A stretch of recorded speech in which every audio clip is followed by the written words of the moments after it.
Dear ladies and gentlemen, welcome back to the analysis of YOLENO TV. I hope you're well from whatever you watch this channel. I'd like to start this session by appreciating you so much for making this channel grow. If you wish to support us, just subscribe to our channel and give this video a like. Now, I want us to head straight to this issue of BOMAS stock and the decision that was reached by the two factions, talking about the Kenya Kwanza faction and the Azimio faction. If you listened carefully to what Kalonzo said, and if you also took a keen listen to what Kimani Ichungwa said, then you must have noticed that there was some kind of confusion kadogo hivi. Because first, I listened to what Kimani Ichungwa said, nikamsikiza kabisa, nikamsikiza kimakini. And then I looked at how Kalonzo Musyoka also took his turn and offered his submissions. I looked at the two leaders, and also I observed keenly how Kalonzo Musyoka reacted to what Kimani Ichungwa said. Because if you look at the whole thing, you will agree with me that the people of Kenya Kwanza are still trying to run away from this debate of electoral injustice. And why am I saying this? When Kimani Ichungwa was giving his closing remarks, for the day, because you understand that now we have reached a process, a phase where Kenyans are supposed to offer to respond to the memoranda. I think you're supposed to respond to the memoranda. That means the process will not continue until this memoranda is actually achieved. So that means it's like Kenyans' views are also going to be captured. So those views are very important for the next stage to be successful, without which nothing will be successful. And also, you know that today the whole debate has become official because Senate managed to pass it. So let's go back to this narrative that Kimani Ichungwa tried to drive. Because when Kimani Ichungwa was giving his closing remarks, he talked about IEBC, just IEBC.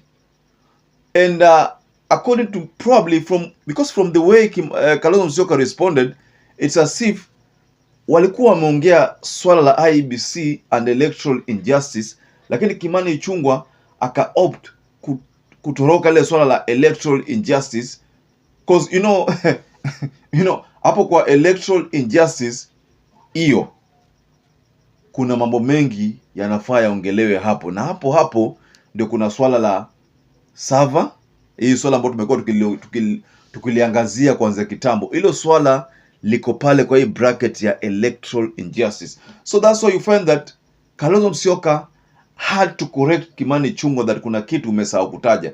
It is not just IEBC, it is electoral injustice and IEBC reconstitution. But he was only refocusing on reconstitution of IEBC. Yani yeye focus yake alikuwa ameweka kwa wale commissioners ambao watachaguliwa wa formula IEBC bas. But that was not the reason why this bipartisan talk is there. The main reason why ile bipartisan talk iko pale, of course, ni the formation of IEBC, but above all, electoral injustice. And I agree with what Kalonzo Musyoka said, because Kalonzo Musyoka wants to become the president of this republic. So this matter of electoral injustice ambayo imekuwa tangu enzi za jadi. Raila Amolo Odinga alianza 1997 kusimama, lakini to be honest 1997 hakulalamika. Mimi sikuona kilalamika. Sidhani kama if you check the history hakulalamika. 2002 kusimama, 2007 alisimama na alikuwa na RUTO kwa kampu moja, na RUTO mwenyewe alisema kwamba Raila aliibiwa. So this electoral injustice is what Azimio are after, and it's one thing that Kimani Ichungwa attempted to run away from. I want to share with you this clip where Kalonzo Musyoka responded to what Kimani Ichungwa said na venye alijaribu kumcounter. And if you allow me, I can use the word that Kalonzo Musyoka literally schooled Kimani Ichungwa on that aspect of electoral injustice. Just listen to this video. The memoranda and the issues that will be coming from both sides of the political divide, and also allow us to attend to the Africa Climate Change Summit that will be ongoing next week. Thank you. Yeah, I concur that those are Honorable Kimani Ichungwa has properly highlighted the work are working this morning. Just to tell Kenyans, the time is now. Our work is cut out. We expect that you now take your responsibility and give out the memoranda. Because without the memoranda, our work then will be kind of stranded. We know the interest the country has in this process, and we are all set to go. Kimani has just said that the number one item as prioritized is IEBC.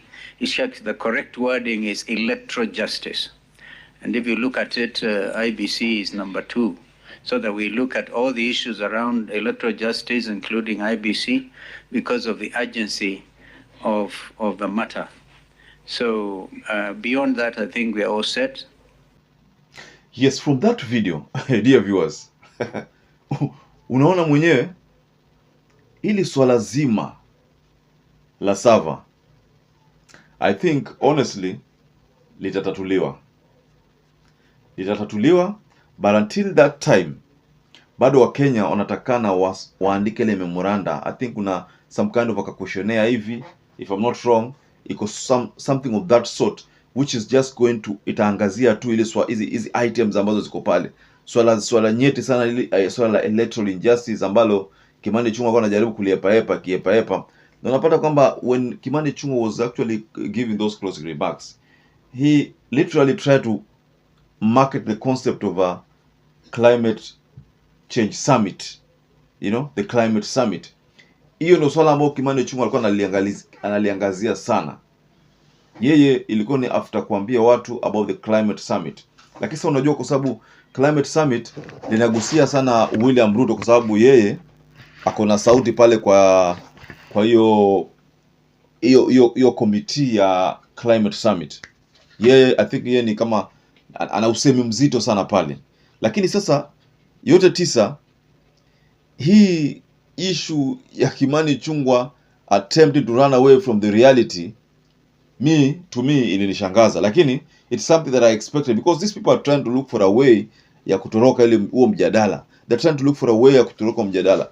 There is somewhere I read today, somewhere someone was giving his own opinion regarding hiyo issue ya what the parliament might decide to do, you know, and I think that means I was right when I first expressed my concern regarding what the parliament might do, because the parliament, according to me, might hijack the whole process. Just like I said previously, maybe Azimio wanatumiwa tu kukubali ile prime CS ipite na hii IEBC ipite ili sasa ikishapelekwa bungeni, bunge lichagua zile vitu zinapatia priority. And on the priority hapa inaweza kuwa IEBC na prime CS, maybe na office of the opposition leader. Hizo agenda tatu, na maybe 2/3 gender room does not affect Kenya Kwanza so much, because hiyo ni kitu ambayo imekuwa ikiongelewa from time immemorial. So those ones will not affect Kenya Kwanza sana hivyo. So they might opt for those 4. They might say issue ya electoral injustice, hiyo baadaye. They might say issue ya cost of living, just like I said, baadaye. They might say a lot of other issues ambao to them wanaona kama itawaumiza baadaye. I want to maintain here in this channel, and I'm repeating myself, the idea behind electoral injustice is not only to say who won or who lost, but it's actually to establish whether the electoral process equals sawa. Mind you, it's not only about the SAVA. It is about even the procurement process. We'll talk about electoral injustice because that is how Kalonzo say they formulate it. So if it's a matter of electoral injustice, then hata vile Chebukati alifanya single sourcing of procurement for the system, for the ballot papers, you remember that French firm, how they dealt with that, already walikeuka sheria. election starts from the procurement process. That one they already messed up, because I remember last year when there was that interview between the joint media and IEBC chairman and Marjan, whereby in that joint media, I think I remember sharing a video up. For those who've been following my videos, there's a time I posted a video here whereby Marjan was asked how they arrived at SMARTMATEC as a system that Kenya will use for elections, and then they were also asked about whether they are aware about the bungling of elections by SMARTMATEC. Na Marjan, according to him, alisema kwamba yeye hiyo kitu ajui, hajasikia na atauliza kama ni ukweli. Whereas this person saying atauliza kama ni ukweli at a time when they have already awarded that tender and they are ongoing trainings, installations and the like, those who are going on. So if you go, so I wondered back then that sasa Marjan akienda akiuliza akiambiwa ni ukweli they bungled, so what will he do? Will he cancel the tender to postpone the election? So those are some of the things I found very strange from Marjan's response, but hiyo ilikuwa ni wakati huo. So if this issue of electoral injustice is to be addressed extensively, then I think from the procurement there was a mess, and also how CAMARGO kept logging into our system, another mess. And now forms were flowing because these forms have not been explained well, how they were changing from JPEG to PDF, another mess. So there are a couple of messes here. So these messes must be established. And how are going to be established? By serious audit of the electoral process, the process that involves the server and everything. So ladies and gentlemen, I would like to rest my case there, but kindly, as usual, I always like to hear what your takes are as much as regarding any current discussion we have. So for this case, you can react to this, how Kimani Ichungwa attempted to divert the attention of electoral injustice and try to bring about the concept of IEBC reconstitution. So they were only focusing on commissioners, but not addressing the IEBC electoral injustice. So ladies and gentlemen, allow me to wind up there. But for those people who have not subscribed, I would like to kindly urge you to subscribe to this channel and give this video a like. It is so important to get this video shared on the YouTube platform. To those people who have subscribed to this channel, I want to tell you here that I'm forever grateful for your support of this channel. Without you, this channel cannot grow. So until you catch up again, please stay safe and stay blessed.